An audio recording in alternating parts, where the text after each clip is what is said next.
It is beautiful for a duck. Good morning to you. I'm West 2 First Warning Meteorologist Eric Burris. This is Coffee Talk. We get together 7 days a week, chat about what's going on in the world of weather, hopefully getting your day started off on the right note.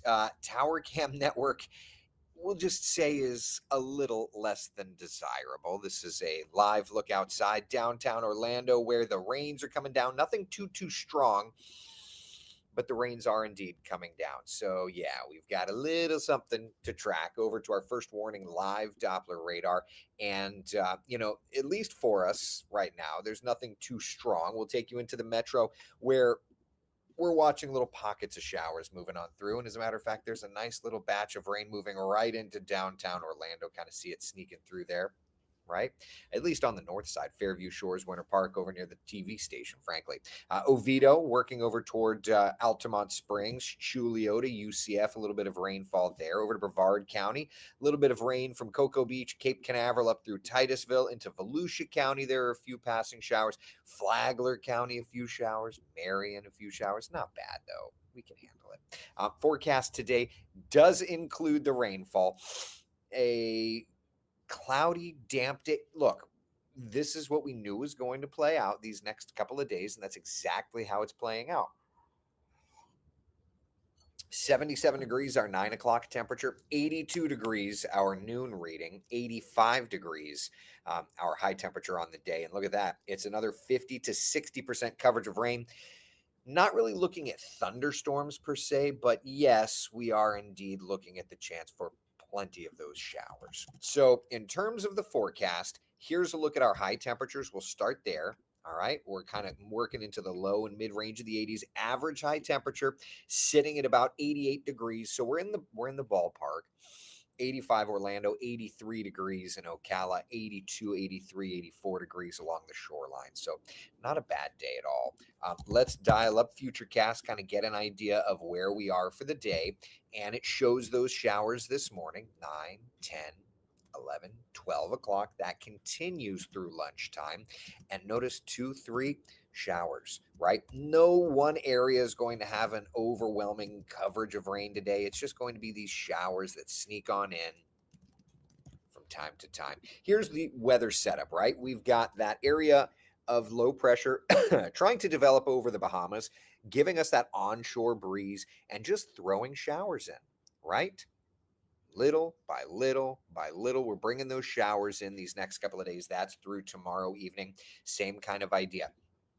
So coverage is going to stay elevated, and not just for today, right? We're going to be looking at the opportunity for decent rain chances these next couple of days. 60% coverage today, 80% coverage for your Saturday and your Sunday. And then Monday, Tuesday, we'll start to bring that coverage down just a little bit.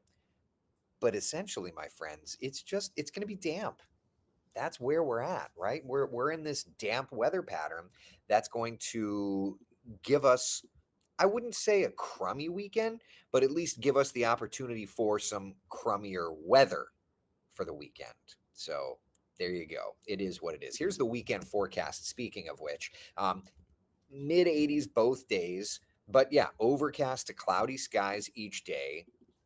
And for my friends that are heading to the UCF game, I'll be right here with you. A few people have asked, like, hey, how are we looking for the UCF game? And it's like, you're going to want to bring the poncho because there's clouds and there's showers and there's more showers. Now, we're within range where we can actually look at Futurecast. We're going to do that. But just know that, yeah, as Matt says, sounds like a weekend watching movies, football, and making chili. That doesn't sound so bad. Kind of sounds like a good setup. All right, so let me dial up Futurecast, and let's just go right through. This is going to be tonight. Let's look at our Saturday. Let's time this out, right? Overnight tonight through tomorrow morning. Clearly, we'll still have the showers. There's 5 o'clock in the morning. I am not, so schedule change. I am now off Fridays and Saturdays, okay? So I will not be with you on West 2 News Sunrise tomorrow. I'll be with you on Sunrise Sunday morning, Sunday, Monday morning, Tuesday morning, Wednesday morning, Thursday morning. So I'll be with you for those days. But at any rate, it's going to be the weekend. We got to get you taken care of, right? So back to Futurecast. This is 5 o'clock tomorrow morning. 6, 7, 8 o'clock, 9 o'clock, waves of rain, showers around, right? There's lunchtime, showers around. 2, 3 o'clock, rain's moving out west. 5, 6 o'clock for tailgating, a few showers out by UCF. At the moment, this is good news. At the moment, it looks like the majority of the rain for time of game will be out west. There's 7 p.m. We're looking better, right? We're looking better. And then by 9, 10, a few more showers. So, yeah, for UCF, the way we're calling it at the moment is the best opportunity for rainfall is going to be during tailgating. And then for the game itself, we'll be looking better and better and better. All right? A lot of people have been asking me, so I want to make sure to get that done. Okay. Nikki says, looks wet in Longwood for pumpkin patch setup tomorrow. I can't believe we're already to that time of year, but you're right. We are. We're at that time of year. Yeah. That's wild. Sandra, go Knights and marching Knights. Charge on. Love it. Good morning to you, Evelyn. I hope you're doing well. Eliana on Facebook, good morning to you. Debbie, I see you in the room. Eileen, good morning.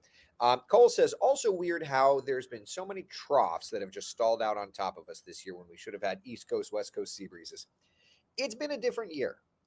I won't take that away for sure. So, yeah, that's definitely it. Christine says, it was a great morning to walk with my dog around 7 in Melbourne. There have definitely been some showers. There will continue to be some showers. It's just going to be what it's going to be. That's where we're at. So let's talk about the 7-day forecast. And then, of course, we can dial out into the tropics. All right. So 7-day forecast showing that 60% coverage of rain today. Notice we get even wetter for your Saturday, even wetter for your Sunday. And then start getting back to normal for next week a little bit. Monday, Tuesday, Wednesday, Thursday. Better and better and better. Matt says, can we sniff out some cold fronts on the BSR today? It's been a while. I don't have it set up, Matt. I'm sorry. I need to, there's a million things that I have to work on that are more time sensitive than the BSR. Jonathan says the screaming birds. I was wondering if y'all could hear it. Catherine says you seem to have some pterodactyls in your yard.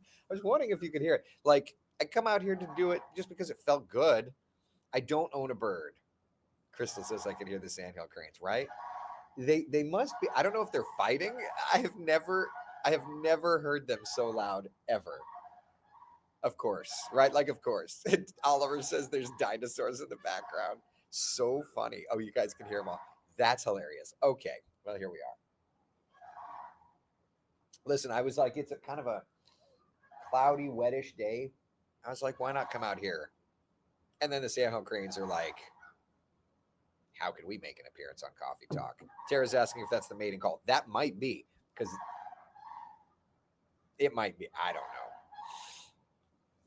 Cindy said they welcome the rain. Now that's a definite possibility. Love Panda. What an interesting name. On YouTube says it's nice background noise. Yeah, it's fun. Daddy says it's fun to hear the cranes. There you go. Yeah, Stacy, they're sounding feisty. Yeah, that makes sense. All right, so that's kind of where we're at. They're complaining about the weather, Mike. Yeah, right. It could be. All right. So that's kind of where we're at here locally. Questions, comments, concerns. We still have the high surf advisory posted. That goes through Monday morning. Very, very rough stuff there. We also have a flood watch posted. This should not come as any surprise. We have seen, sounds like a Coffee Talk version of Red Alert. We have seen significant rains these last couple of days in spots, not everywhere, but Volusia Brevard under a flood watch. And you know what? That makes me wonder. Let me do a couple of manipulative points here. From our live radar, let's go to, no, not that button. What am I looking for? Even with the progressive lenses, still can't see it. All right, so let's do 48 hours. Give it a second to buffer the data. All right. And then instead of it saying 12 hours, we'll say 48 hours. Okay, so let's do this. Let's look over the last 48 hours time. How much rain has fallen? This is Doppler radar estimates, so take it, for what it is. 6.2 inches of rain there. Over Daytona Beach, 2.5. Over Port Orange, 1. 3.6. So clearly we've seen some decent rains here, particularly just north and west of I-95 and I-4, 6.2 inches of rain according to Doppler radar there. Let's head further south. Oak Hill, Scottsmore. Now, this is an area I was watching yesterday morning on West 2 News Sunrise. Nearly 8 inches of rain in some spots there near Scottsmore. Only Florida, by the way, could you get that amount of water down and still be able to be like, okay? Isn't that remarkable, right? Nearly 8 inches of rain, and that fell. Most of that fell in like a 12-hour time frame, right?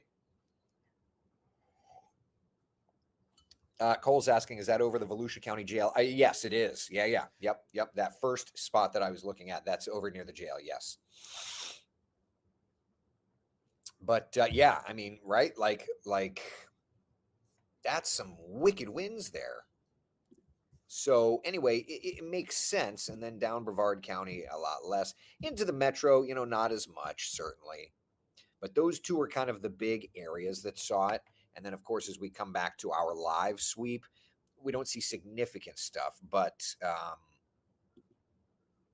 there has been some significant rains here the last couple of days, and even some gusty winds, right? Now, for those of you that are asking, because we've got, of course, high school football, let's talk Edgewater and Winter Park, for example. Temperatures in the 70s, breezy, showers. Thankfully, we're not looking at like thunder and lightning, but we do have some rains, we'll say, to deal with. And we were looking at that earlier on Futurecast. So it just kind of is what it is. Ashley's asking, we're going to Disney Monday, Tuesday, Wednesday. Think it's going to be a washout? So at the moment,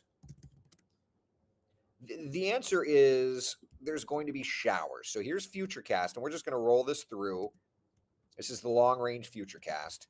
So Monday, notice we kind of start with coastal showers, and then it moves inland through the afternoon, right? Let's look at Tuesday. Tuesday, showers around in the morning and in the afternoon. And then Wednesday, coastal showers to start. Actually, Wednesday is definitely looking to be a little bit better for what it's worth. And we see that reflected, of course, on our 7-day forecast. There we go. Yeah, so you can see by Wednesday, the rain chance does dramatically drop.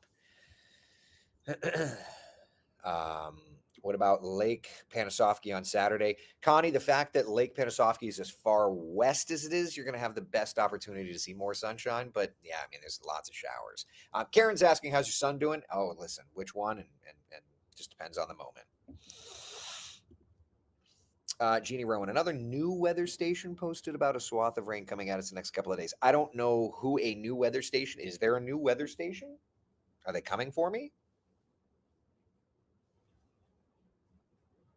I mean, clearly a rain coverage of 60, 70, 80% Friday, Saturday, Sunday, Monday, even Tuesday. That's a good swath of rain. So, Jeannie Rowan, I think we're talking about the same thing. But if anybody's coming for me, just know this. Coffee Talk is almost a decade old. I'm not saying I'm the best thing on since sliced bread. Believe me, I know that's not the case. I'm not even saying I'm that good. All I'm saying is I'm not going anywhere.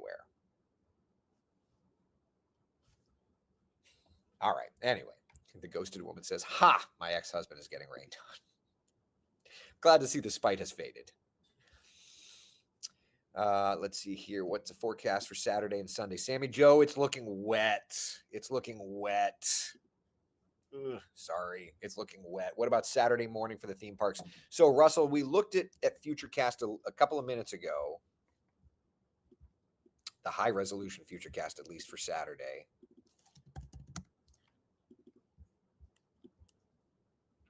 Here's Saturday morning. Wait, that's Friday. Here's Saturday morning. Like, there's going to be showers,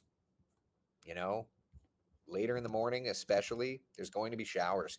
This weekend is going to be wet. There's just no other way to slice it. It's going to be wet. Emily says this rain is not good for football or horseback riding. I'm not impressed. Are you doing that you're doing that weird face? You know the meme like of the Olympian girl? I can't remember her name, but you know. GFS sniffs out a cold front at the end of the run, a pretty nice and cool one. Too bad it's at the end of the run. Yeah, so we're going to get to that here in a minute. Yeah. You're great. Love to listen. Thank you, Mary. I appreciate you. That was a Burris close-up I was not expecting when I looked down at my phone. I should have screenshotted that and made a meme of it. Oh, God. You've got too many memes as it is. Also, like I got my haircut yesterday, so like my eyebrows should be trimmed. And what was funny is I said something snark. Derek was cutting my hair, and he was just like, "Hey, remember, I've got scissors, and they're right near your head." So anyway, this I took a xylophone to the forehead, but I digress. Christine says, "Holy cow! I can't believe Coffee Talk is that old already. Time sure does fly." You know, when we started this thing, there was like 10 people hanging out in the room. I mean, I'm not going to say that it was bad, but look, I was 10 years junior. I was not as, I'm not even going to say I'm polished today, but I was less polished. We were younger. We were less experienced as a group. It was just a different vibe. I'm glad that we are where we are. We'll just say that. The weather ninjas armed with pocket protectors. What? You guys, these comments, so funny. Tiffany says, I guess that means a good weekend for baking with the windows open, listening to the rain. Yes, which it was raining right before Coffee Talk, which is why I came to sit outside. That's why I'm out here, by the way. Rich on Facebook says, who's coming for you, brother? I look forward to your time, even the son of a National Weather Service. Well, Rich, first off, thank you. I appreciate you you hanging, especially being the son of a National Weather Service meteorologist. Mom or dad hopefully would approve of what I do here as well, is all I would say. I'm always look at my people pleaser. That's one of my toxic traits, but I digress. Justine, I was wondering if anybody was going to ask. Justine is, how does one take a xylophone to the head?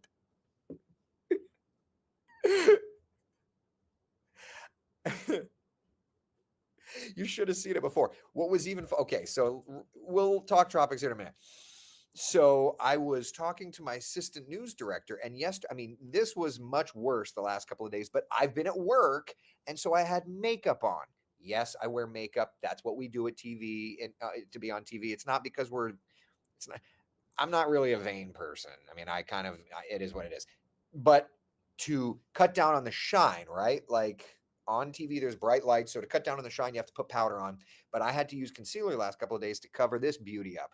So to answer your question, Justine, of how does one take a xylophone to the head?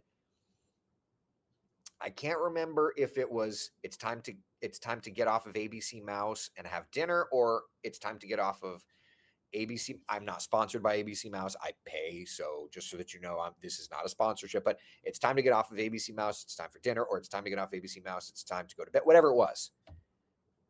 That's how one takes a xylophone to the head. And what's funny is it's a bell set, but like the toy is called a xylophone. So like it's factually incorrect, but I digress. It is, but that's how one takes a xylophone to the head.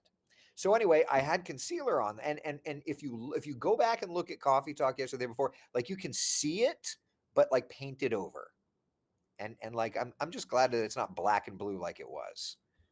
Mike says he can't remember, must be concussed. I hope not, but in the moment,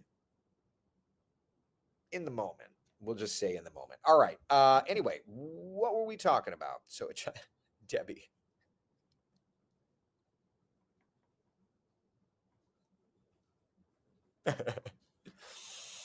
Jeannie Rowan, I thought it was adult acne. So glad you cleared that up. I feel like adult acne would have been better. Maybe. I don't know. Jerry Smith, have you heard any timeline for NOAA to start integrating phased array weather radar to replace the aging national NEXRAD radar network? I've not heard of anything to that extent. I will say this, though. Do you, we're on a tangent. I want to get to the tropics here in a minute. Well, remind me weather radars. Let's do tropics now, and then remind me weather radars, and we'll come back to that, because that's an interesting topic for discussion. Okay. All right. Sounded like a marching. I haven't done marching band consistently since college. So I do have homecoming coming up for UCF. But anyway, all right. Brandon says, I've been around since day one. We're getting old. Brandon, I like to think of us as glowing up. Thank you very much. Although I didn't used to wear glasses, Anyway, we've all changed a bit.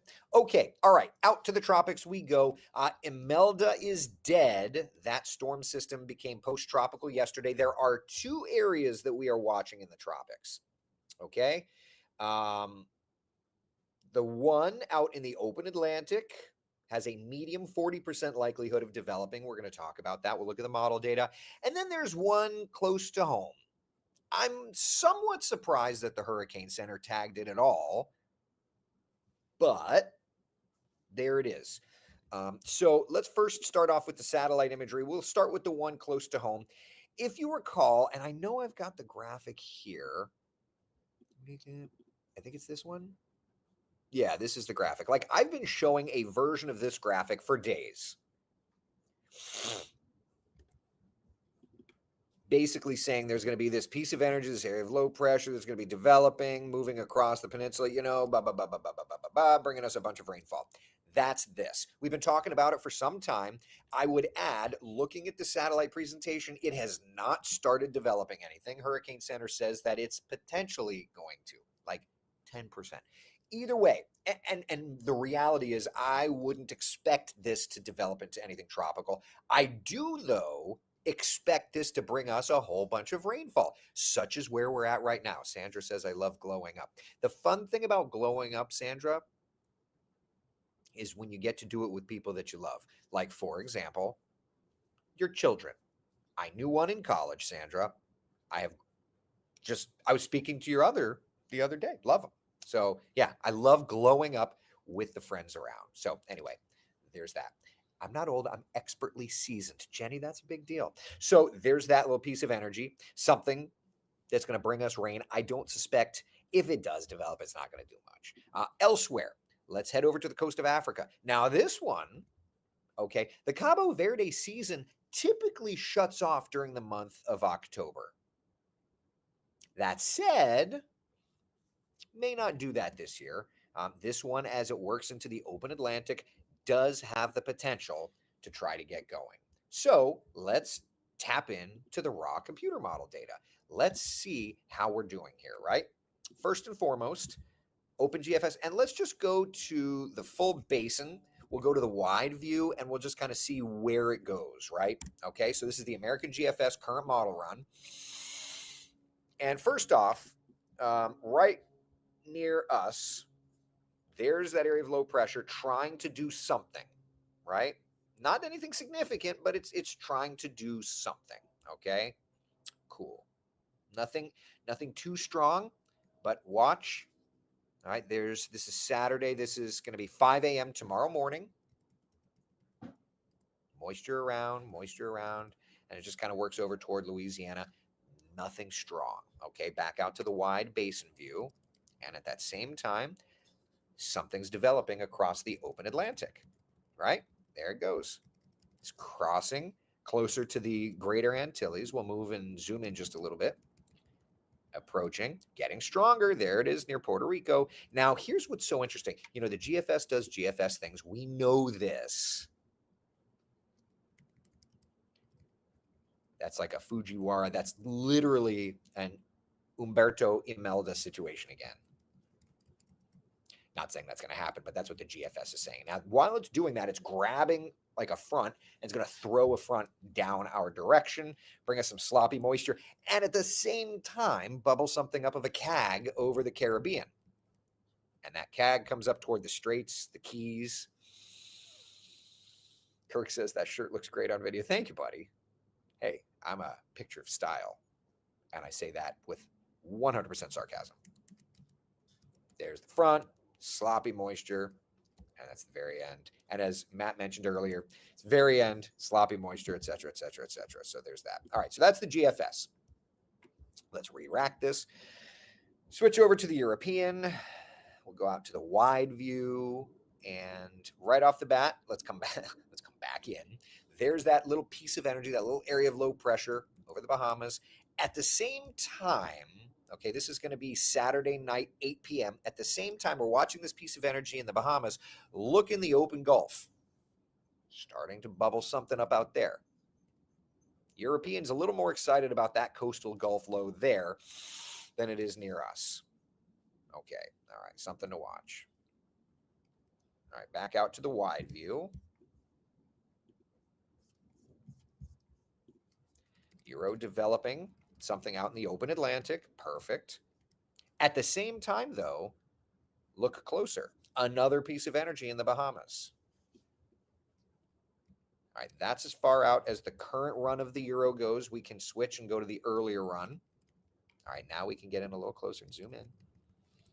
Blows it up, recurves it out to sea as a massive cold front blocks the United States. Love that. Really would love that. And then maybe something gets going in the Caribbean. What's interesting is that the European also showing something, perhaps trying to get going in the Caribbean toward the end of the run. Jeannie Rowan, would this potentially be Jerry or Karen? I mean, those are the next names on the list. So yes, they are potentially Jerry and Karen and or Karen. It's potentially there. Yep. Yep. All right. So there's that. All right. Now let's look at the ensembles together. And I'm going to keep the ensembles zoomed in just because I really only care about threats on the ensembles. So rolling through time. No ensembles really going crazy with any low near us through this weekend. So that's worth mentioning. So even if something does get going, it's not expected to be anything strong. All right. Now, watching around, you've kind of got a couple of things here. First thing is you've got some ensemble members near the Yucatan Peninsula trying to show lows getting going. That's around the October 9th, October 10th. But the vast majority of ensemble members look on the right side there. Now we're starting to see something. All right, so around the 10th, 11th, 12th, you've got either something crossing the Atlantic or something bubbling up near us or both. But the GFS ensemble showing a bunch of members just all over the place, right? So perhaps two systems there, the ensembling are trying to figure out. So that's the GFS. Let's switch over to the European. All right, now the European, notice there's a couple of ensemble members there that try to bring something going a little closer, right? Not, there's 51 members and there's like one that tries to actually develop a low. So, the confidence of that actually getting going is pretty low. But I digress. At the very end of the 6Z, we go to the 0Z just to be able to continue forward. And what you've got is all those on the right side of the screen. Those are all the thing crossing the Atlantic, whereas there are other ensemble members trying to bubble something up around the Gulf. So, I would definitely say from about October 11th to about the 15th, there's going to be something in the vicinity to watch. And then beyond that, just a bunch of lows around. So, yeah, for what it's worth, there's going to be some stuff. So, I'm not seeing any significant clear-cut deals. At the moment, we're just kind of watching some stuff. Nothing clear-cut of a threat, but, it's hurricane season. That's it. Oh boy, a Karen storm. Get the man. Yeah, well, the ghosted woman. We knew somebody was going to do it. Oh, well, yep, there's all the Hornets. Lori says, we are cruising the 9th through the 18th. Are we safe in the Caribbean? I would say your cruise line is going to keep you safe, right? They've got meteorologists on staff to take care of you. But are we safe from anything developing? No. There's going to be things that are going to be developing. So we have to watch it. And we're going to be doing that. Jenny says, just in time for my birthday. Yep. Candy says, these fronts coming down, steering the Atlantic hurricanes north and back out to sea. Wouldn't the cold fronts bring the Gulf storms across Florida? They would. They would. Yep. Jeannie Rowan, October 11th. Check mark.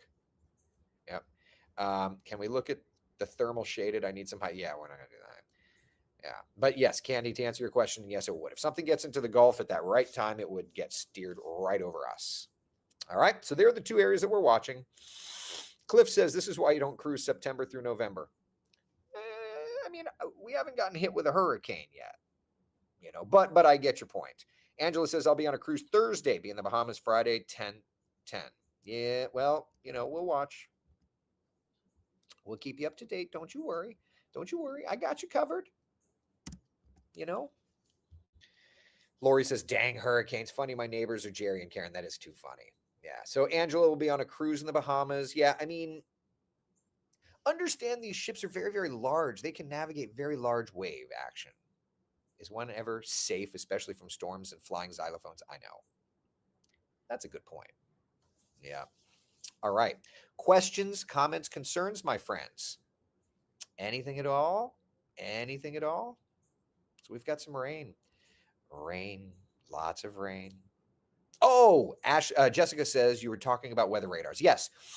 So if you recall, over the last few years, there is a bit of a weak point in the National Weather Service radar network. So let's come over here and let's focus in on, okay, so let's look at Ocala for a second, okay? If you live in Ocala, the closest weather radar to you actually is my radar, is the WESH radar. All right. The radar that's actually in charge of issuing advisories for you, National Weather Service, is in Jacksonville. And the problem is the further away from the radar you get, the more it'll be kind of overshooting the tops of storms. So Jacksonville's radar is responsible for Marion County, or the National Weather Service office of Jacksonville. There's another radar, National Weather Service radar, in Tampa. At the moment, the National Weather Service offices don't have offices or don't have access to my WESH 2 radar. I will say that that's something I'm working with our manufacturer of our radar on, and I've been working on that, frankly, for years, because we have the closest radar to Marion County, or at least have had the closest radar to Marion County. That said, there is now a radar, I believe, in Marion County or very near Marion County that the National Weather Service is getting access to. So there are new radars going up. I believe it's an X-band radar, so it's not perfect, but so it's going to attenuate like crazy, but it's something. So anyway, there are new radars that are getting put in around. I believe another one was going into like Fort Pierce or Port St. Lucie, because the Treasure Coast kind of has a radar gap as well. So just know that there are cheaper, less powered radars that are going in that are going to help the National Weather Service's radar gap, and that's huge. So things are heading in the right direction for what it is worth. All right. All right. That's all I've got, my friends. Yeah. Sandra says the WESH 2 first rider has been very helpful navigating the theme parks. Tells us when to duck into a covered ride restaurant. Thank you. No, I appreciate you, and make sure to use our single site on there instead of the composite, because there's a big difference in reflectivity resolution. Yeah, Lisa. Yeah, Port St. Lucie definitely has a huge gap. I mean, I remember when Port St. Lucie was a part of my coverage area when I worked at WPBF. That was a big deal, and I'm we could use what we could use, and that's what we had. Also, at WPBF, they had just gotten a radar when I started there, and it was a literal piece of garbage. We never used it. I don't know why I don't know how that investment got made. It was before I was there. Somebody talked them into a really bad investment. So it has since died, and there's no, and they're using now that there's a terminal radar for Palm Beach International Airport that they're able to use, and that's great. But anyway, I digress. Cole, you'd think with all the increase in population across the nation, rural areas would necessitate an increase in radar locations for warning purposes. There's definitely a bunch of radar gaps out west. Yeah. Yep. All right. That's all I got, people. Listen, thank you for hanging out. Be the sunshine in someone else's day. I'll see y'all for coffee talk tomorrow morning. Does that sound good? All right. Take care.